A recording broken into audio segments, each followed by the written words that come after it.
Hey guys, it's Reagan, and today we're going to be talking about my top 5 books released in 2016. So this year, I decided I was going to read a lot, and this was not my New Year's resolution.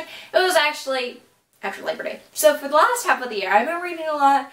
Read every single Harry Potter book, because I still had to do that, and then I'm a junior in high school. Whatever, But anyway, so I read all those, I did a bunch of stuff, I read a couple series, I was getting it good.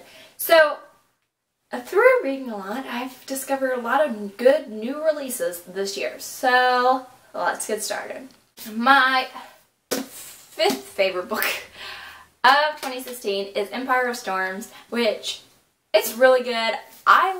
This is the second to last book in the Throne of Glass series, so this is the 5th book in that series. It's really good. Selena Ceradon. Why can't I say her name? Selena. Okay, so Selena is an assassin. She gets taken by Dorian, who's like, Dorian's the best though. Let me just tell you. By Dorian and Kale to the King of Eldarin's palace, and she's gonna compete to be the king's champion. And I don't know. It's really neat, and it's really awesome because you may think that she's just an assassin, but boom, there's a lot of stuff going on there. Maybe from this cover you can discover she's not. She's more than just an assassin. Yeah, but let me just tell you, it's really good. I love this book series. I love all the characters. The characters, I just hurt myself. I just like cut myself underneath my nail. Okay, whatever. Anyway, so the characters in this book are really good. There's a lot of outstanding characters. I feel though this book is not my favorite in the series. I probably like Queen of Shadows the best, but I don't know. But I feel like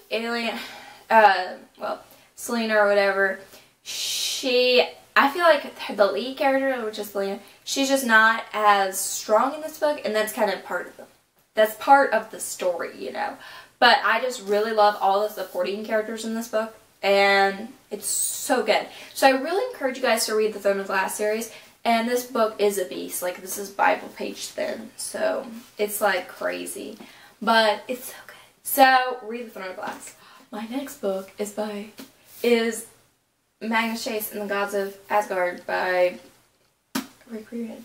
And this is the Hammer of Thor, the 2nd book. So, I went to this event, and I got this book. And it's still signed. If you saw that video, you would know that it's signed. But yeah, it's a signed book, so of course I like it, okay? But I really enjoyed this book because it had less exposition than the first book, and I enjoyed it because you already kind of know from the first book about Norse mythology, and it just built upon that. And Loki's in this book more, and I really like Loki, okay? He's a really good villain. He's a really good villain, and I like him. I like him a lot. So he's in it. Magnus is funny as ever. There's a new character called Alex who's really interesting, and Sam and all them. Hearthstone and what is his name? Why did I forget his name? Blitzen. Yeah, Blitzen are in this, and they're hilarious. I love this book. It's really good. It's kind of like, oh my gosh, Ragnarok. But let me just tell you, the last sentence got me though. The last sentence, I was like, or not, is it the last sentence? Oh, yeah. Yeah, the last sentence, I was like, partly because I'm obsessed with that character, that reference. So read this book so you can just get the last sentence, okay? Don't skip to the end like I did and read the last sentence, okay? Don't do that while you read it, because it won't be as fun. We have this gorgeous book. I love the cover art on all my books. This is Victoria Aveyard's Glass Sword. So this is the 2nd book in the Red Queen series, and this is really good. I really enjoyed this book because I really like Mare as a character. She's really interesting to me. With this book, I felt like it was similar to Catching Fire, but that was okay with me, and Catching Fire was my least favorite books in the Hunger Games trilogy, but I like this better because it was more interesting to me, and I feel like it's kind of showing a girl, I don't know, it's really real to me, because the pressure of kind of being her. And it's about this girl who is she has red blood, but she has powers like the silver blood people. So the royals take her in because she's discovered when she was cleaning up or whatever. They take her in, and because she basically showed that she had control of lightning in front of the whole court. So they take her in, and she kind of becomes this lady, and is forced, and she's betrothed to this, or second son, so it's really interesting, and the twists and turns and all through those books are really good. But I think, I don't know, I may have enjoyed the second book better than the first book. No way. I think I like them both the same. They're pretty good to me. I prefer Cal, so maybe that's why I like the second book more. Did I just spoil it?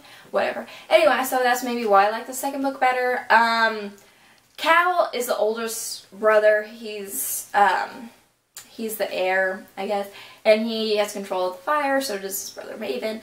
But Cal's just really interesting. He's an engineer, and I really just like the way he thinks. So I really enjoy him, and he's just a really good character. So yeah, it's really neat because there's kind of a rebellion brewing, and Baird kind of gets tied in with them, and it just gets really interesting. So I really like this book. And plus, like, the covers are so gorgeous. Don't judge a book by its cover, but this cover is so gorgeous, and the book is really good too. So, or the actual story of it is really good too. Okay. My second pick is another Rick Riordan book. I mean, come on. He's my favorite author, okay? So, but you know. So this is Trials of Apollo. This is the first book in a new Percy Jackson like spin-off series, I would guess you say. It's like in his Greek world, and it takes place at Camp Half-Blood. And let me just tell you, I was excited, okay? Because it was, he's like, this is going to be the capstone of like Percy Jackson Olympians, Hero of Olympus, and like all the characters are going to be in it from those series. And I was like, okay, yes. Yes, yes, yes, yes, yes. Sign me up. I'm going to read it right now. So, it was really good, of course. I had a lot of hype for it, okay? And it didn't disappoint me. The god Apollo is turned into a mortal, Lester Papanopoulos, or whatever, by Zeus. And as punishment. So, this is like the... Actually, this happened in Greek mythology before, so Rick Riordan's like kind of doing that again. I really enjoyed it because it's back in first person, like Percy Jackson and the Olympians. And it's really neat to me because... all the characters are there, and let me just tell you, like, Percy's in the second chapter, so that, like, tied me in anyway, because I was like, Percy's in it? And then he was also studying for his ACTs, and I was like, that's literally me right now, except I wasn't studying because I was reading this book, but it was so funny to me. He was studying all this stuff, so it was really neat, and I really like it. The new characters in here are pretty good, but also, like, all the old characters are there, and you find out more about Camp Half-Blood. Like, I was like, man, this is like, how many books? It's like the 10th book that Camp Half-Blood is like referenced or in or whatever. Like, it's part of that world, and it's like, I learned so much about Camp Half-Blood in this book, and it's really neat. I really enjoyed it. So guys, my favorite book that was released in 2016, and also my favorite book probably that I read in 2016 was A Court to Mist and Fury. Oh, scratch that. It's not my favorite book that I read in 2016 because I read PGO again, and I like some of those books better. But anyway, so this is A Court of Mist and Fury, and this is another Sarah J. Maas one. I mean, I like this, okay, whatever. I like this book series better than her Throne of Glass series, but her Throne of Glass series is still really good, so that's why it's number 5. But anyway, so this is the sequel to A Court of Thorns and Roses, and A Court of Thorns and Roses caught my eye because it was a Beauty and the Beast retelling, and I love Beauty and the Beast, obviously. Like, did you guys not see my video where I overanalyzed the whole entire trailer? Nah, I'm just kidding. I'm just kidding. You can go watch that, though, if you want. But, I was drawn in.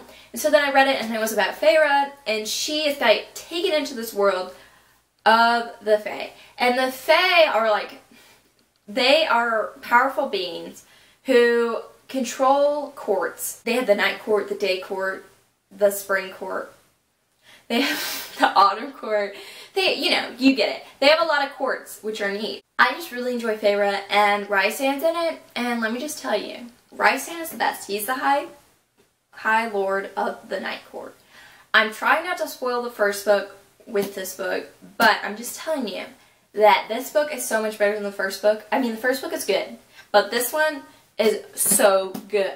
So I really, really, really enjoyed it. And yeah, I mean, I just reread it again because I was like, oh, let me just read some excerpts of it during Thanksgiving. Oh, honey, I started reading this and I couldn't stop. And it's how many pages? Like 600 something. No, 624. Okay. It's so long, but I love it. Okay, so it's just so interesting to me. You are on your toes the whole time, and it just feels real, kind of how relationships develop in this one. So yeah, I really, really, really enjoyed it. So there you go. Here, that was my top 5 books of 2016, or released in 2016. I haven't read Heartless yet, which I probably will read, and you guys can check me out on Goodreads to see how I kind of think about books when I actually read them, because I review some books, and it's still pretty fun. So, yeah. So, please subscribe, because I love when you guys subscribe, and like this video if you liked it, I guess. Whatever, you know. No pressure. Just like it. But yeah, so thanks guys for watching, and bye!